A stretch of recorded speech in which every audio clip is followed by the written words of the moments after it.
Boa tarde, sou o Coronel Reinaldo de Biasi, presidente do Grupo Inconfidência, com muita honra.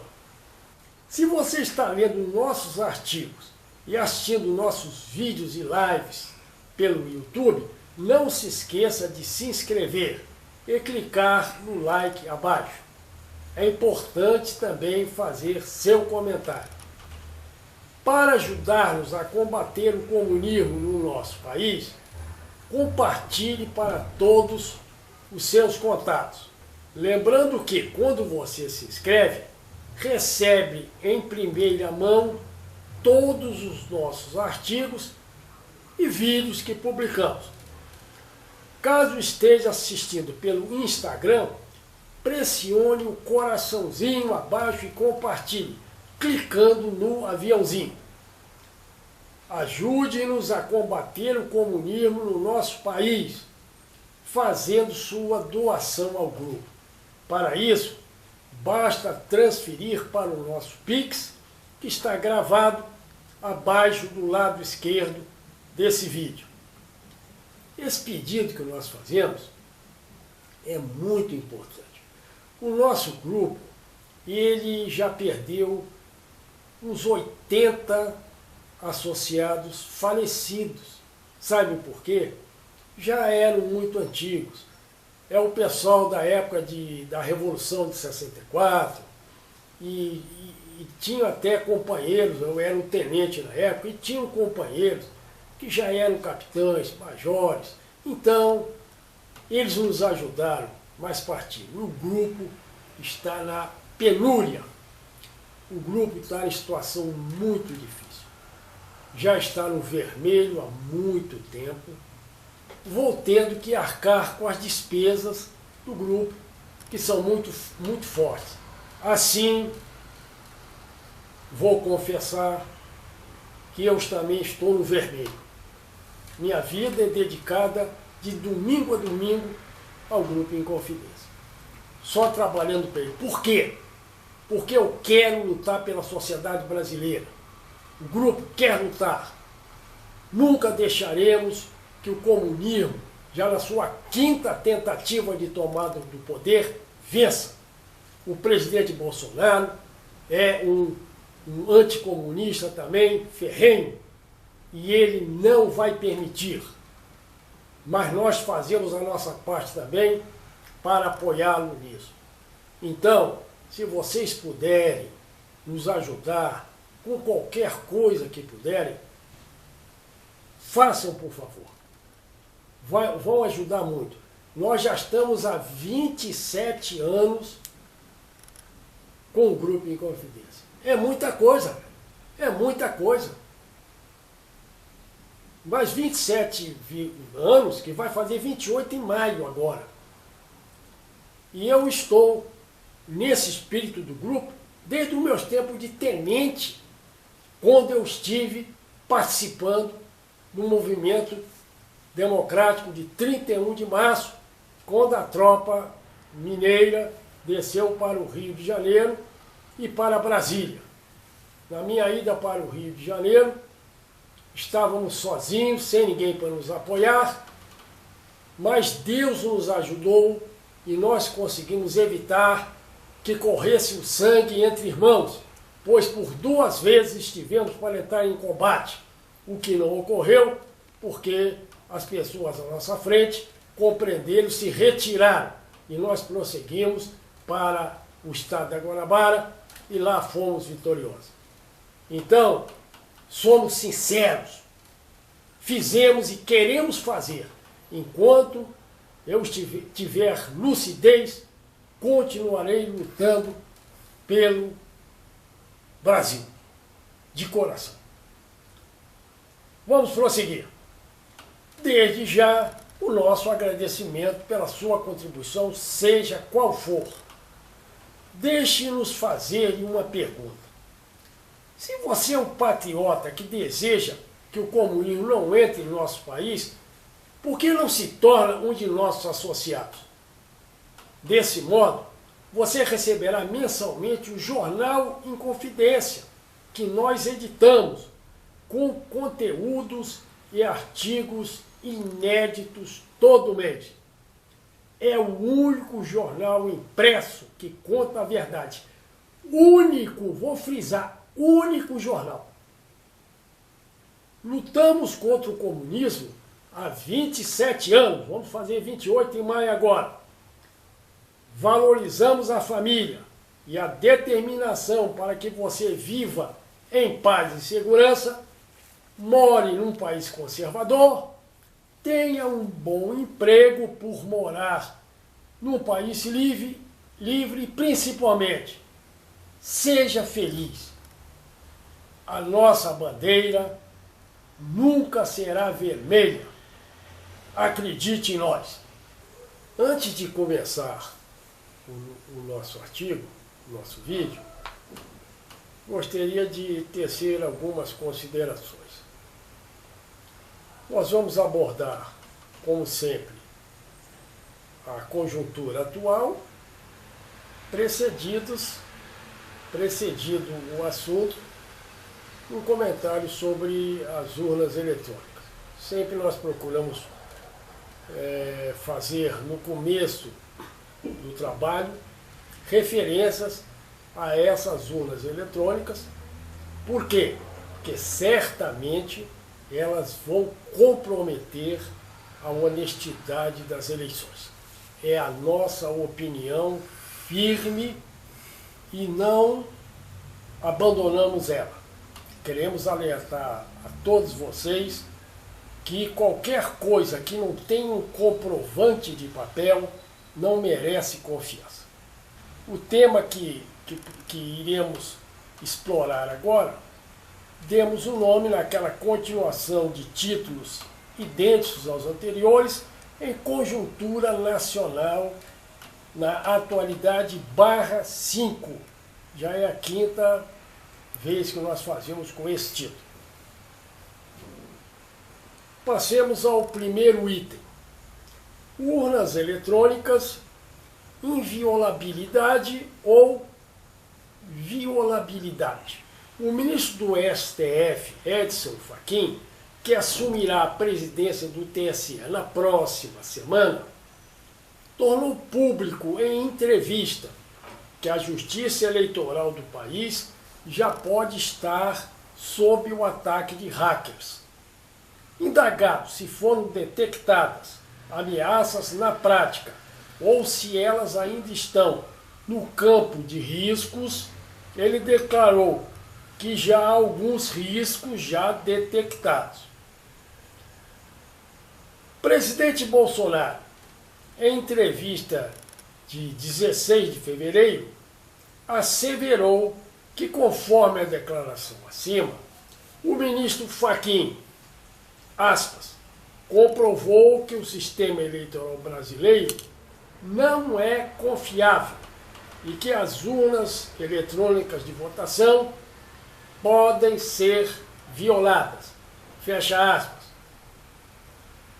Segundo Bolsonaro, aspas, o próprio ministro Fachin acaba de comprovar, no meu entender, que ele não tem confiança no sistema eleitoral. Se o sistema eleitoral é inviolável, por que isso é preocupação? Acabaram de comprovar que existe a possibilidade da urna ser violada. Fecha aspas. Passemos a comentários do grupo Inconfidência sobre o explanado acima.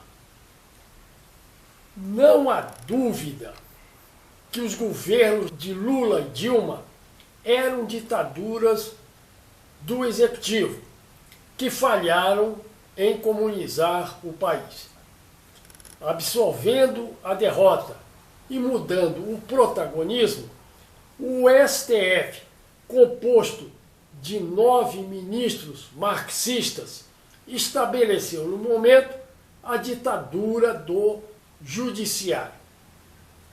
O grupo Inconfidência insiste em dizer com firmeza que a nova tática de tomada do poder nos países ocidentais, é garantir a nomeação de ministros comunistas para a sua Suprema Corte, objetivando que um deles, na presidência do respectivo Tribunal Superior Eleitoral, dirija as eleições para o cargo de chefe do Executivo, usando como instrumentos as fraudulentas urnas eletrônicas sem comprovante de papel, que possibilitarão a ascensão ao poder de um presidente vermelho.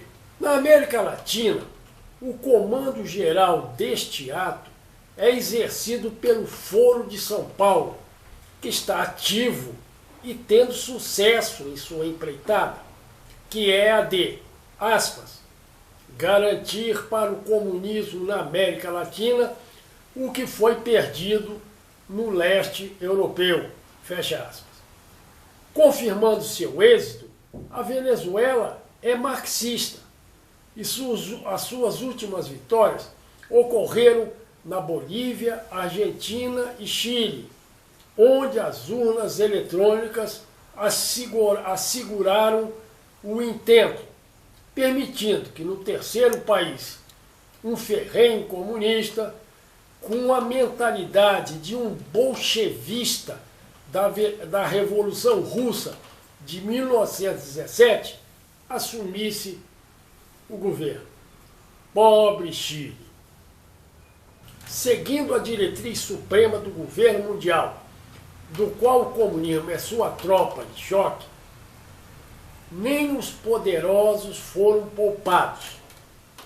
Os Estados Unidos, líder do bloco ocidental, por ingenuidade ou descuido decorrente do seu tradicional espírito democrático, não percebeu a ousadia do inimigo, dando liberdade, além do uso das urnas eletrônicas sem papel, para a votação feita pelo correio e pelo telefone.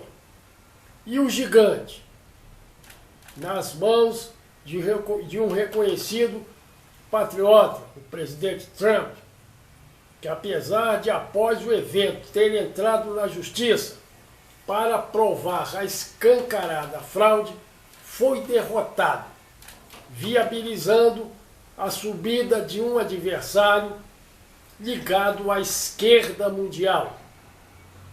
Reparem que o órgão máximo do judiciário americano está aparelhado.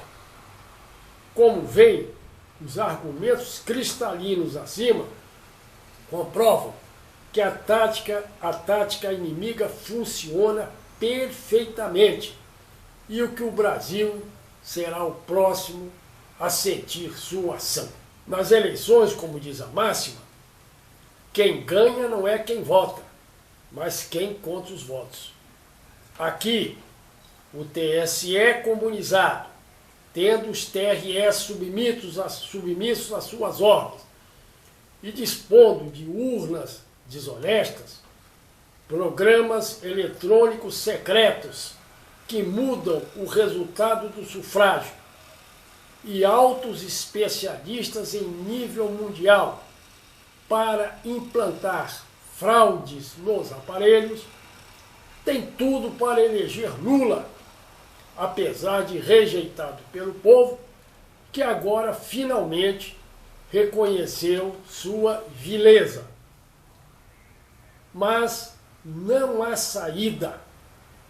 O pleito com as urnas atuais fará de Lula nosso presidente, que venderá o país à China comunista, como já vinha fazendo antes com Dilma. E, desta vez, o marxismo brasileiro não falhará. Seremos dominados pela ideologia vermelha para sempre. Urnas eletrônicas sem papel, as violáveis. Passemos ao segundo tópico. Projeto de integração do Rio São Francisco. Na semana de 6 a 12 de fevereiro, o Nordeste foi destaque na agenda do presidente Bolsonaro, com visitas a estruturas do projeto de integração do Rio São Francisco, que já tem os eixos norte e leste concluídos e levou a água até o Rio Grande do Norte. Dia 8 e 9 de fevereiro, inspecionou barragens que constituem no Centro de Controle Operacional do Projeto de Integração e Liberação de Água para o Cinturão das Águas do Ceará. Prossigamos para o próximo item. Situação de empregos. O Brasil fechou 2021 com a geração de mais de 2,7 milhões de novos postos de trabalho, com carteira assinada, representando um recorde na década. A perspectiva é que este número aumente ainda mais através do Programa de Serviço Civil Voluntário, que se constitui numa parcela do governo federal com as prefeituras e com o SEBRAE. Neste programa, as pessoas selecionadas se oferecem voluntariamente para um trabalho de meio turno na prefeitura, executando uma tarefa de interesse daquela. No turno inverso, a pessoa será obrigada a realizar um curso de capacitação, um em cada semestre. A obtenção do resultado expressivo de 2,7 milhões deve-se à diminuição dos níveis hierárquicos, à digitalização do governo, à lei da liberdade econômica e à reforma da Previdência. Com a vinda da pandemia, 3 programas importantes foram feitos. O auxílio emergencial, que alimentou 68,3 milhões de pessoas.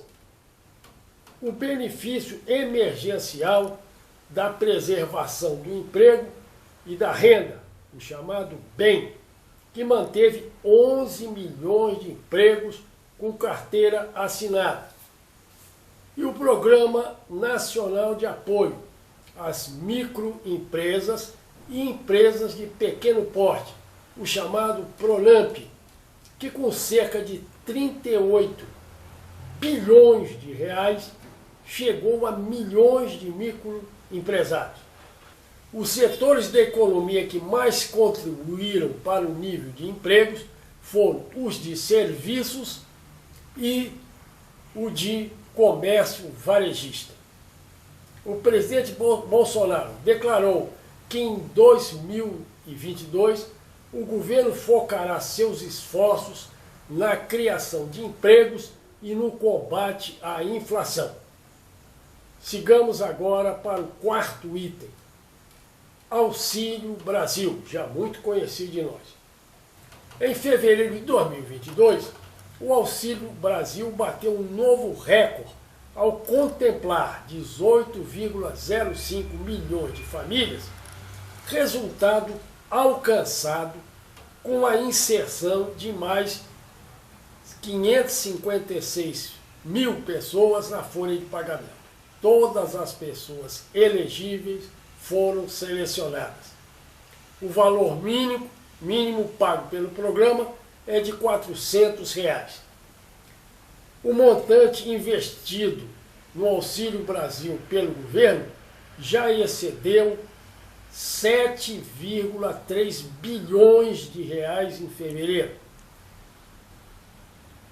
Prossigamos para o quinto item. Agronegócio. As exportações do agronegócio atingiram 8,1 82 bilhões de dólares, valor recorde para os meses de janeiro, significando um aumento de 57,5% em relação ao mesmo mês do ano passado.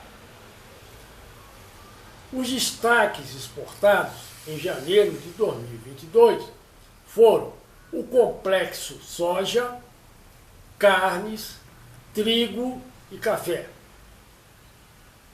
Vejamos complexo soja. 2,12 bilhões de dólares,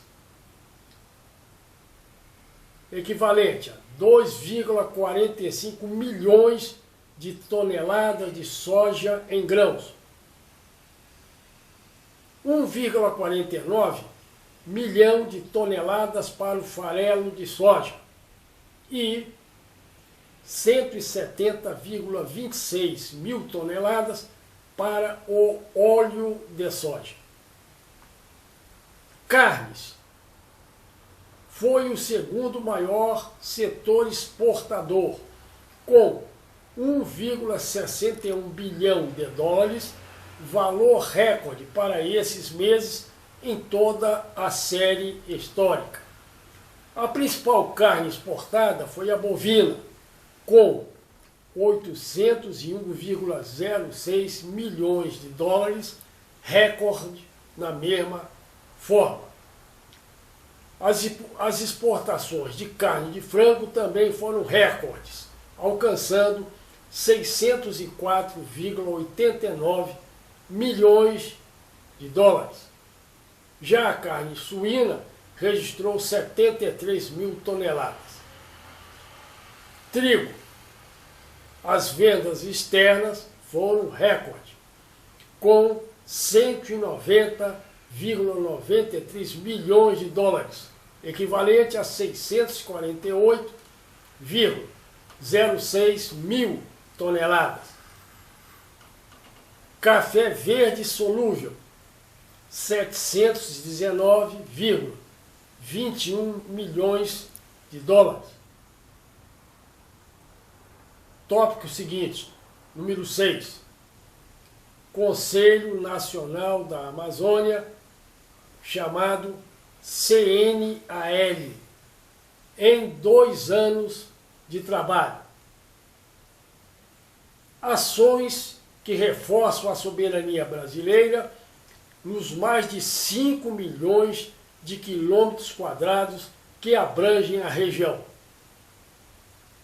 Repressão aos ilícitos, promoção de emprego e renda, elaboração do plano estratégico do CNAL 2020-2030. Outro, ações da Operação Verde Brasil, que resultaram na redução do desmatamento e punição de criminosos. 16.435 focos de incêndio combatidos, 506.136 metros cúbicos de madeira apreendidos e 751 quilos de drogas apreendidos. Em seguida, Operação Samaúma, que ampliou o combate a crimes ambientais e ao desmatamento ilegal. 270 milhões de reais em 189 multas aplicadas. 8.536 metros cúbicos de madeira apreendidos e 17.005 hectares embargados. Também garimpos ilegais desativados. Outra tarefa, Plano Amazônia 2021-2022. Foco no sufocamento das ações ambientais ilegais. Fortalecimento da presença do Estado na Amazônia Legal promoção de alternativas de emprego e renda para a população local. Encerrando, o plano estratégico do Conselho Nacional da Amazônia Legal, CNAL, 2020-2030. Criação do Plano Nossa Amazônia, efetividade no combate aos ilícitos ambientais e fundiários, estímulo à bioeconomia e à inovação e ordenamento territorial. Último item a ser abordado, o item 7, setor rodoviário. Em 14 de fevereiro, o ministro da Infraestrutura, Tarcísio de Freitas, inaugurou o trecho duplicado da BR-222/Ceará. O aprimoramento operacional com tal duplicação vai contribuir para o desenvolvimento econômico do Estado. Nossa frase final de reconhecimento. O governo Bolsonaro avança em resultados expressivos, sob aplausos de sua população agradecida. Obrigado por ouvir-me e até a próxima.